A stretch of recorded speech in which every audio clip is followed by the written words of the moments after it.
The humiliation started with a folder. My manager, Mark Dalton, slid a folder across the conference table without looking at me. "Starting Monday," he said calmly, "you'll train the new hire." The room went silent. I stared at the folder. My name wasn't on it. Someone else's was. "He'll be taking over most of your responsibilities," Mark continued. I blinked slowly. Most of my responsibilities. A few co-workers shifted in their chairs. Nobody spoke. Mark leaned back like he had just solved a small inconvenience. "You're good with systems," he said. "But leadership requires a different personality." That sentence hit harder than I expected. I had built half the systems our department ran on. Every report. Every process automation. Every efficiency upgrade. Nights. Weekends. Holidays. And now I was supposed to train someone to replace me. "Who is it?" I asked quietly. Mark smiled slightly. "His name is Daniel." Then he added the line that burned into my memory. "Think of it as an opportunity to support the team, even if management isn't your path." A few co-workers glanced at me with sympathy. Others avoided eye contact. I picked up the folder. Inside were instructions. Training schedule. Project transfers. My work. Given to someone else. And that's the day my manager told me to train my replacement. What he didn't realize was who was actually being replaced.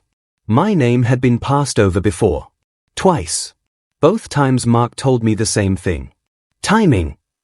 The first time I believed him. The second time I started noticing patterns. The people who got promoted were always the same type. Mark's friends. People he went golfing with. People who laughed at his jokes in meetings. People who asked me for help when their reports broke. I wasn't loud. I wasn't political. I just did the work. Most of the department systems were built by me. Inventory tracking. Automated reporting. Client metrics dashboards. Mark presented all of them to executives. And every time he said the same sentence. "My team developed this." Not once did he say my name. At first, I thought he just forgot. Then I realized something worse. He needed me invisible. Because if leadership realized how much of the department depended on me, they would start asking uncomfortable questions.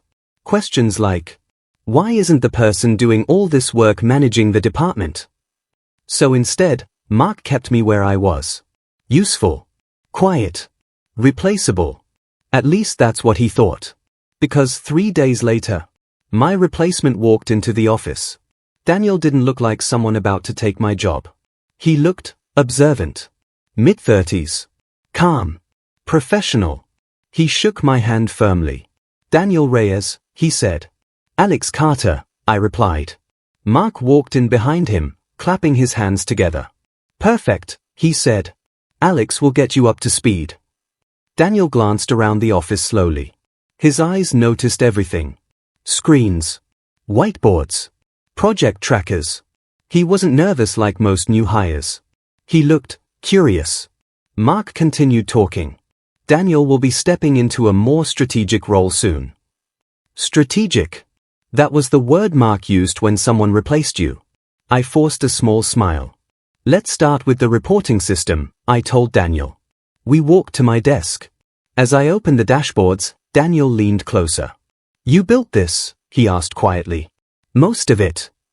He studied the code structure on the screen. For a long moment, he said nothing. Then he asked something unexpected. "Does Mark understand how this works?" I hesitated. "Not really." Daniel nodded slowly. Like he just confirmed something important. Then he said a sentence that would change everything. "Good." Training someone usually means explaining tasks. But Daniel asked different questions. He didn't ask how to run reports. He asked who approved them. He didn't ask where files were stored. He asked who had access. Every process I showed him, he traced back to decisions. Who signs off on this? Who reviews that? Who approves the budget here? It felt less like training, and more like investigation. At lunch he asked something else. "Why haven't you been promoted?" I laughed lightly. "Office politics." He didn't laugh. Instead he said something quietly. Politics usually protect someone. That sentence stayed with me. Later that afternoon, Mark called me into his office. He shut the door. I noticed you explaining a lot of technical details, he said. That's the training. Mark leaned forward. Daniel doesn't need everything. I frowned. You told me to train him. Yes, Mark said smoothly. But keep it high level. High level meant something simple. Don't show him too much. And suddenly something felt very strange. Why would Mark want my replacement? To know less about the systems he was taking over? 2 days later we had the weekly leadership meeting. Mark stood at the front presenting our new reporting system. My system. Slides flashed on the screen. Charts. Automation results. Efficiency gains. Daniel sat next to me quietly. Mark spoke confidently. My department developed a new workflow that cut reporting time by 60%. My hands tightened under the table. I wrote every line of that system. Every script. Every automation rule. One of the executives asked a question. How long did development take? Mark answered instantly. About 3 months. 3 months of my nights. My weekends. My personal time. Daniel leaned toward me slightly. Did he build it? He whispered. I shook my head once. The meeting ended with applause. Executives congratulated Mark. He smiled proudly. After the meeting, Daniel said something very calm. You should start documenting everything. I blinked. Why? He met my eyes. Because the truth eventually needs records. That was the moment I realized something. Daniel wasn't just learning the job. He was studying the entire department. Mark's favoritism wasn't subtle. Everyone knew it. No one said it out loud. His assistant manager, Greg, had been promoted twice in 1 year. Greg couldn't even run half the systems I maintained. When reports broke, he came to my desk. Alex, quick fix. Every time. Meanwhile, Mark praised Greg constantly. Great leadership. Strong initiative. Future director material. Daniel watched these interactions closely. One afternoon Greg asked me for help again. His quarterly report had crashed. I fixed it in 5 minutes. Greg walked away without even saying thanks. Daniel looked at me. Does that happen often? Every week. Later that day, Mark praised Greg in a team meeting for streamlining the reporting system. The same report I had just fixed. Daniel wrote something down in a small notebook. Then he asked a simple question. Do you mind if I review some of the historical project files? Sure. That night he stayed late. Long after everyone else left. Going through project folders. Emails. Approval logs. The next morning he came to my desk. His voice was quiet. Alex, you've built almost everything here. I nodded. Then he said something that made my stomach tighten. And Mark has taken credit for most of it. Mark called a team meeting the following week. I knew something was wrong the moment I walked in. Greg was sitting at the front. Mark smiled. Good news everyone, he said. We're restructuring project leadership. He looked directly at me. Daniel will begin leading Alex's projects next month. The room went silent. Someone coughed awkwardly. Mark continued. Alex will support Daniel during the transition. Support. Another word for step aside. I felt heat rising in my face. Daniel remained completely still. Greg smirked slightly. Mark finished with the final blow. Leadership requires presence and communication skills. His eyes stayed on me. Not just technical ability. Everyone understood the message. You're not management material. After the meeting people avoided me in the hallway. Except Daniel. He walked beside me quietly. That was deliberate, he said. Of course it was. He nodded slowly. Then he said something strange. Keep documenting. Why? He paused. Because Mark just made a mistake. I stopped walking. What kind of mistake? Daniel looked back toward the conference room. The kind people make when they believe they are untouchable. The truth about Mark finally clicked one evening. Daniel and I were reviewing system architecture. He pointed to the automation engine. This controls almost every department report. Yeah. He scrolled through the logs. You wrote all this code? Yes. He leaned back in his chair. If you were promoted? I finished his sentence. People would realize I built the department. Daniel nodded slowly. Exactly. That's when I finally understood Mark's fear. Promoting me would expose him. Every executive presentation he had ever given would suddenly look different. Instead of visionary leadership, it would look like stolen credit. Mark didn't hate me. He feared the truth. So he kept me small, invisible, replaceable. But Daniel asked one more question. Why didn't you leave? I shrugged. I believed hard work would eventually matter. He studied me carefully. Then he said quietly, sometimes integrity takes longer to win. Before leaving that night, he added one final sentence. Just keep documenting everything. I had a feeling something bigger was happening. I just didn't know how big. Yet, 3 weeks into training Daniel, something strange happened. He asked me to meet him outside the office. A small cafe across the street. The evening air smelled like roasted coffee and rain. Daniel placed his notebook on the table. I need to tell you something, he said. His voice was serious. This conversation stays between us. My stomach tightened. Okay. He looked around once. Then he leaned forward. I'm not actually your replacement. For a second I thought I misheard. What? I was sent here by corporate. My mind went blank. For what? He opened the notebook. Inside were pages of notes, emails, project histories, approval records. Corporate received anonymous complaints about leadership misconduct in this department. I felt my pulse in my ears. Daniel continued calmly. My real role is Senior Corporate Compliance Auditor. The words hung in the air. You're investigating Mark? Yes. I leaned back slowly. And he asked you to replace me. Daniel nodded once. That made my job much easier. Then he looked directly at me. Because now the one person who knows the truth is the one training the investigator. I expected Daniel to ask me to expose everything immediately.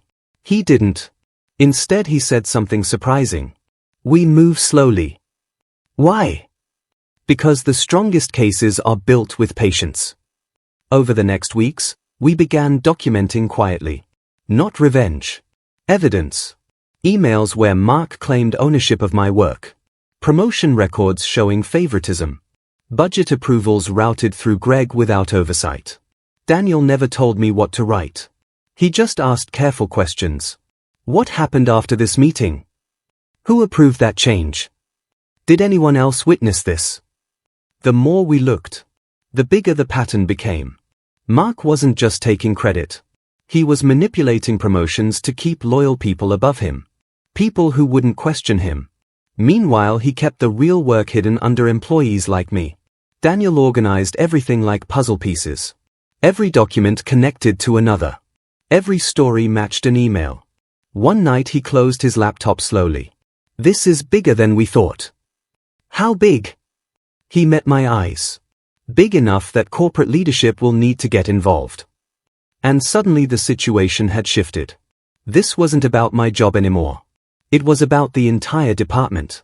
The strangest part of the investigation was watching Mark relax. He believed his plan was working. Daniel was learning. I was transitioning. Everything looked normal. In fact, Mark started treating me worse. One afternoon he criticized my communication style in front of the team. Another time he reassigned one of my projects to Greg. Greg failed at it within a week. I fixed it quietly. Daniel watched all of it. Every comment. Every decision. Every public humiliation. One day Mark even joked in a meeting. Alex prefers staying behind the scenes.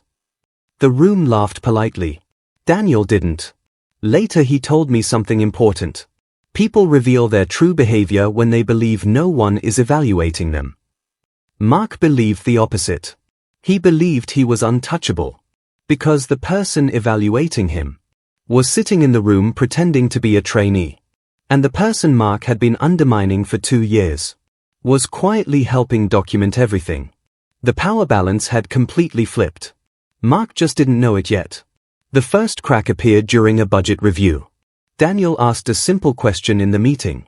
Why are software expenses routed through Greg instead of the systems team? Mark froze for half a second. Then he smiled. Efficiency. Daniel nodded politely. But Greg doesn't manage those systems. The room went quiet. Mark answered quickly. He supports leadership oversight. Daniel didn't argue. He just wrote something down. Later he showed me the purchase records. Several large expenses approved without documentation. Nothing illegal. But extremely suspicious.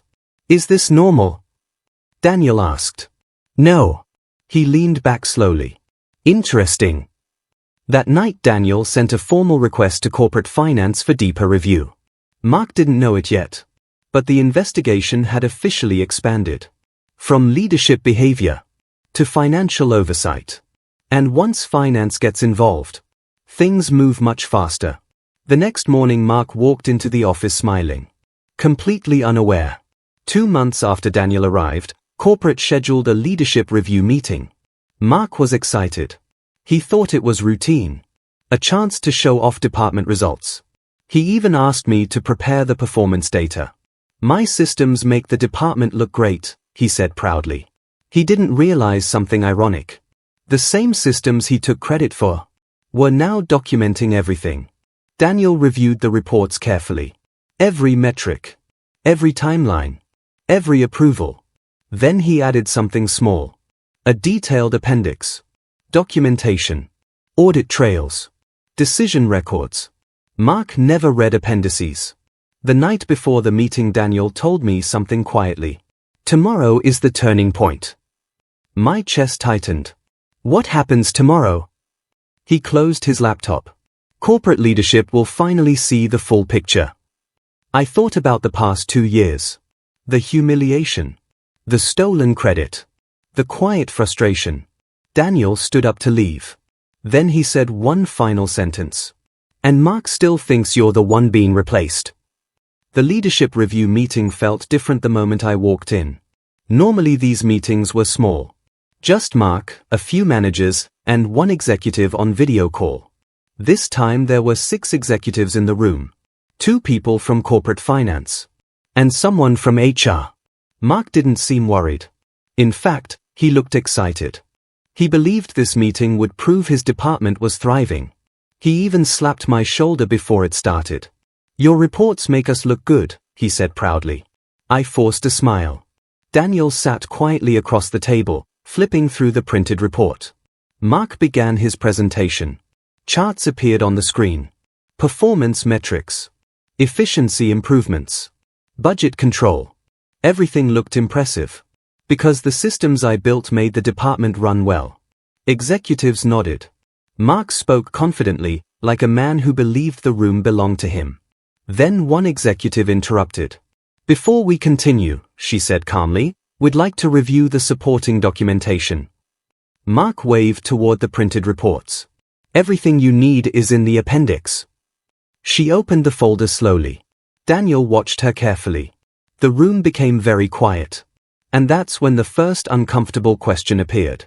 The executive flipped through the pages calmly. Then she looked up. Who designed the reporting automation system? Mark answered instantly. My department developed it. She tilted her head slightly. That wasn't the question. Silence. She repeated it. Who designed it? Mark hesitated. Then he gestured vaguely toward the team. It was a collaborative effort. I felt Daniel glance toward me. The executive turned another page. This documentation shows development logs under one user account. She read the name. Alex Carter. The room shifted. For the first time, several executives looked directly at me. Mark laughed lightly. Alex handles the technical side. The executive nodded slowly. So he designed the system. Mark said nothing. For a moment the room held its breath. Then Daniel spoke. Calm. Neutral. Alex built most of the automation infrastructure. Mark turned toward him sharply. That was the first moment Mark looked confused. And confusion is the first crack in confidence. But Daniel wasn't finished yet. Daniel turned to the finance team. Could we review the software procurement approvals? He asked. Finance opened their files.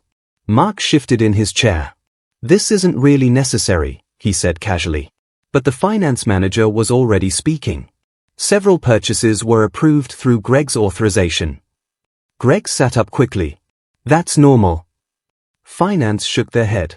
These systems fall under the operations team. More silence. The finance manager slid a document across the table. This purchase alone was $120,000. Mark leaned forward. That was for infrastructure improvements. Daniel looked at the approval signature. Approved by Greg. Greg's confidence vanished. He looked at Mark. Mark looked back. For the first time I saw something I had never seen before. Uncertainty. Executives exchanged glances. One of them spoke quietly. Why were these approvals not routed through the system architect? The system architect. Me. Mark cleared his throat. That was an administrative oversight. The executive nodded slowly. Then we'll need to review the full approval chain. And just like that, the investigation moved from uncomfortable questions to formal scrutiny. The meeting paused for a short break. Mark pulled Greg into the hallway immediately. Their voices were tense. I stayed inside the room. Daniel walked over to me quietly. You okay? I nodded.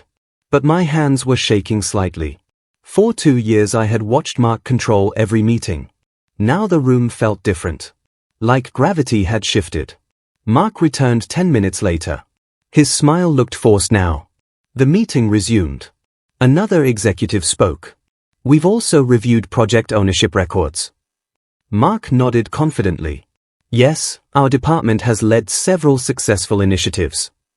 The executive tapped the report.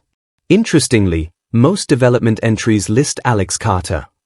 My name again. Mark responded quickly. Alex supports implementation. The executive raised an eyebrow. Support usually doesn't involve designing entire systems. Mark's voice tightened.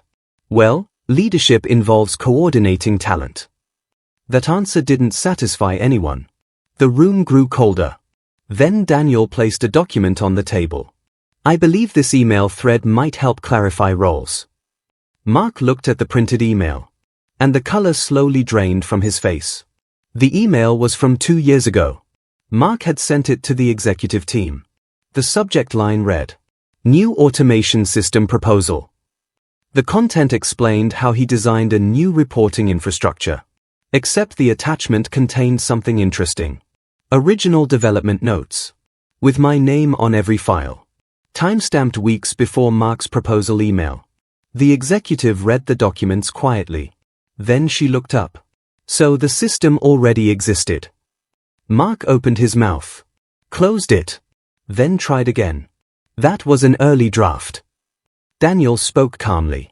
The metadata shows final deployment occurred 2 weeks before this proposal. The room went silent. Executives looked at Mark. Not with anger. With curiosity. Curiosity can be more dangerous than anger. Because curiosity leads to deeper questions. One executive leaned forward. Mr. Dalton, were you aware this system had already been completed? Mark's voice was tight now. I may have misunderstood the timeline. The executive nodded slowly. Then perhaps we should clarify the timeline. Daniel quietly slid another folder onto the table. Inside were dozens of emails. And the timeline was about to become very clear. Executives reviewed the documents carefully. Email after email showed the same pattern. I built systems. Mark announced them as leadership initiatives. Greg approved budgets he didn't manage. Promotions went to people who supported Mark. The evidence wasn't dramatic. It was worse. It was consistent. Patterns are hard to explain away. Mark tried. These are misunderstandings. No one is accusing anyone, the executive replied calmly. But the tone had changed. Now they were verifying, cross-checking, analyzing. Daniel remained silent, just observing. One executive finally asked the question that had been building all afternoon. Mr. Dalton, why was Alex Carter never considered for leadership promotion? Mark hesitated. Then he said the same thing he had told me for years. Technical employees don't always translate well to management. The executive looked at me, then back at Mark. That's interesting. She closed the folder slowly. Because the documentation suggests he's been managing the department's operational infrastructure for 2 years. The room went very quiet. And Mark finally understood something. This meeting wasn't routine. This meeting was an investigation. Mark's confidence collapsed slowly. He began talking faster. Explaining.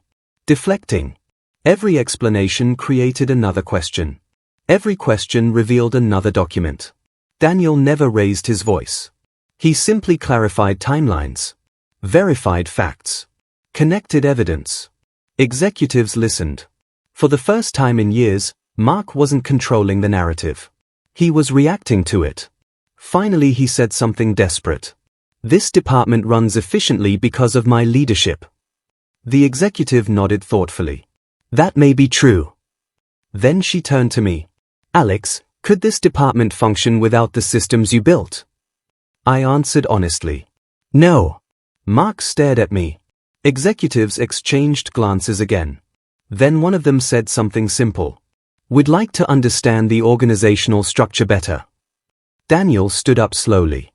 And for the first time during the entire meeting, he moved to the front of the room.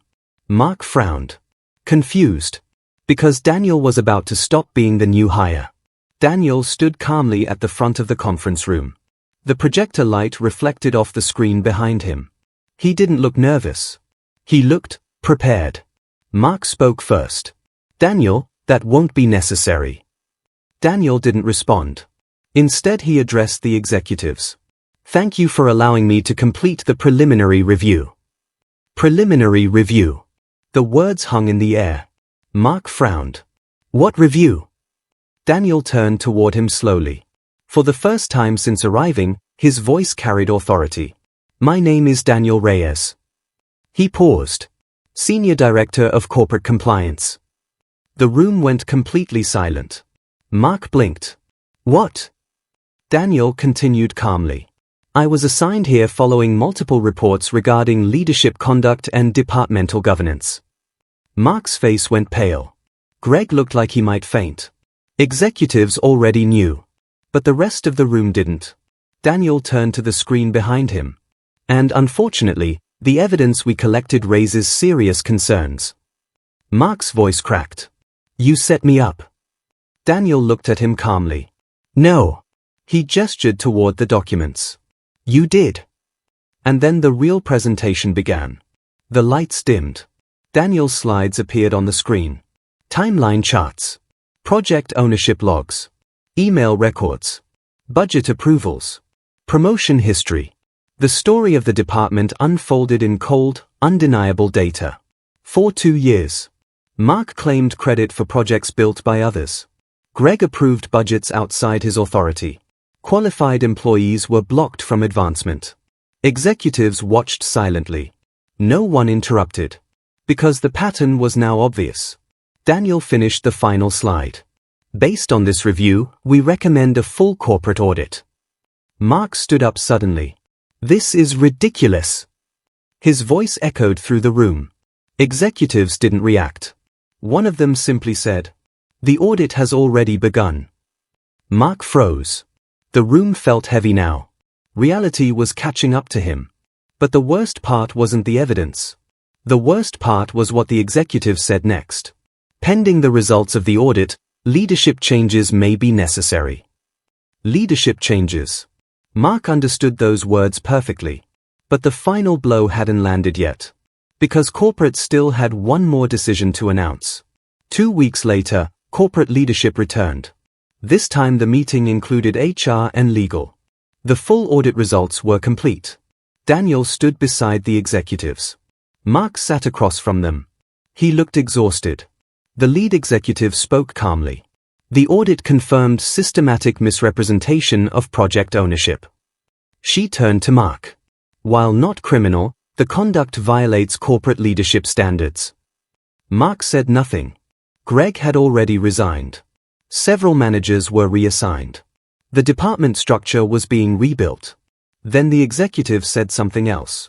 Effective immediately, Mark Dalton is removed from his position as department director. The words landed quietly, but their impact was enormous. Mark closed his eyes. 2 years of control, gone. But the meeting wasn't finished. The executive turned toward me. And suddenly the attention shifted. I didn't expect what happened next. The executive looked directly at me. Alex Carter. My heart started pounding. The audit revealed that most operational systems were designed and maintained by you. I nodded slowly. She continued. Your documentation, cooperation, and professionalism made this investigation possible. Mark stared at the table. The executive smiled slightly. Effective immediately, we'd like to offer you the position of operations director. For a moment I couldn't speak. 2 years of being ignored. 2 years of humiliation. Now the room looked completely different. Executives stood up to shake my hand. Daniel smiled quietly. The department wasn't just fixing a problem. It was changing leadership. And the person Mark tried to replace was now replacing him. Mark packed his office the next day. He avoided eye contact when he passed my desk. I didn't feel angry. Just calm. Daniel stopped by before leaving. Justice takes time, he said. I nodded. What happens now? He smiled slightly. Now you run the department the way it should have been run. Weeks later, things felt different. People spoke more openly. Credit went where it belonged. And the systems I built finally had the leadership support they deserved. I learned something important from all of it. Sometimes people take advantage of quiet workers. And the truth stays hidden for a long time. If you ever feel unnoticed at work, remember this. Hard work may be ignored for a while. But when eventually noticed, everything can change. Be honest. If your boss told you to train your replacement, would you help them, or would you quit?